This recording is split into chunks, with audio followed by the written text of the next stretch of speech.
gave it all up. She said she tired of everybody trying to kill her. That's what I'll be more important about. I was like, I'm tired of everybody trying to kill me for sure. That would be more of a reasonable, rational reason, not because Mr. Demon. But that's what happened. She gave it all up for him. He trying to figure out. She basically told him, "You weak boy, get out of my face. You can't protect me or my babies or whatever, whatever the case may be." She basically told him off, told him to get out of here. All right, so there's a lot going on with this one. Not gonna lie. But let's start off with the most important part. He survives.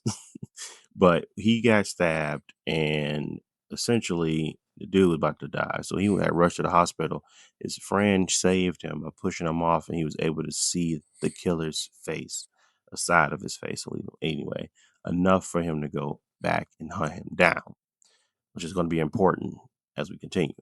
So they pretty much was trying to save him. They went to the hospital. She finally was able to get informed that, hey, dude been stabbed. She trying to rush back to him. So the detective was being cool, basically snuck her up out of there to go to the hospital to be by his side in order for her to use the powers and for him to get back to life. So they were able to actually successfully do that before a big confrontation between Crazy Girl and Do-Hee. Obviously, she's upset that he even got hurt due to the fact that this girl is now in his life. So that was a big deal. She was able to get to him, but he really wasn't taken at first. It wasn't as if it was just an automatic thing. So dude was definitely still hurt until it worked. Finally worked, glowed up. He came back to life. She's still upset, obviously, mad. He's clearly showing all his love and affection for her under this guise that he needs to charge up, but they happy. She sees that happiness. Oh, she pissed. So next up, we had the fortune teller have a little moment talking about everything again, and then we see cut back to him only recovering halfway, not fully. So he's still technically hurt, but he's no longer in critical condition. So they now can basically have conversations with him and all that stuff, but he's still technically hurt. She's come to the realization that their relationship ain't just fake. They love each other. Same thing for these two because how did you just go by his side and now he's okay? Dude was on his deathbed. What happened? She don't say nothing. Obviously, he don't even ask no more. He said he over it. He said, I don't need to ask no more. Which was nice because basically she got somebody on their side that don't really need explanation. Well, he was just saying, I don't need your thank you. I don't need your sorry. I understand. So appreciated that moment, especially from side dude. She went up in there to visit him. He out there in his dreams screaming out, he just rubbing it all in that they in love. But he keeps seeing this weird dream of him burning up in spontaneous combustion. So I'm almost certain something's going to happen with that because he keeps seeing that same dream. They were able to sneak her back into the investigation room because she, again, got locked up for 48 hours or so. So they had to review the warrant. They had to review everything, I suppose. It was came back, it was dismissed. She was able to leave. She went right back to his side. He was being a baby about everything, but he really did miss her. The minions showed up, had a whole little goofy moment about them being too close to him. So they actually told him to take back a certain amount of feet, and they did so. But it was a very weird moment. They just happy that they boss alive, and he's still gonna have them around, even though he doesn't want them around. So they reunited. Everything was all good. He was super happy. And then we cut to the workers that work for Do-Hee, and they came to the realization that he's still alive as well, but he's definitely still hurt. Everybody's upset. There's a lot of fallouts between this situation, especially from her side, on Crazy Girl's side, which makes sense. It's not like it's a lot. He realizes, the killer at least realizes now that his face has been seen, he can find him at any time.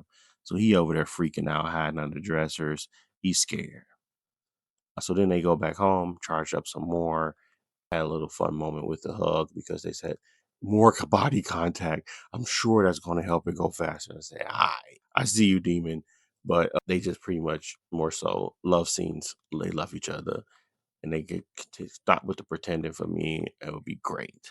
But we continue on. He is rushing out. He wants to stay by her side the entire day. He doesn't want her out of his sight because he feel like he's the only one that can protect her. So they compromise and he still comes with them even though he's hurt.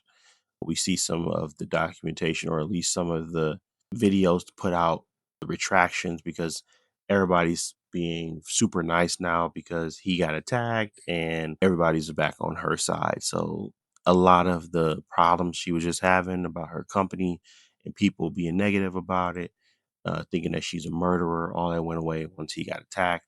And the apology videos were put out for him lying and saying she was a murderer. So that was good.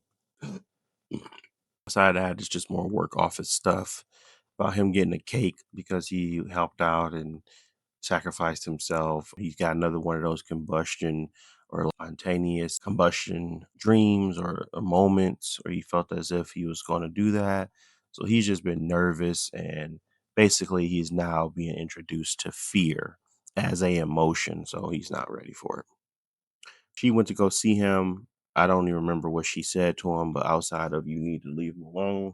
But that was pretty much it. She's still upset. She's still angry. She doesn't like it. She was telling him, hey, you need to stop it too. You need to act like a demon because right now you act like a human and it's killing you. You need to figure this out. So both of them lied to each other saying that she didn't say nothing important because they both just want to continue on with this whole situation. So she gets up, she gets out the bed, and she started talking to herself. And that's when Mima come and visit her again, telling her to do what's best for her because whatever she does is best for them.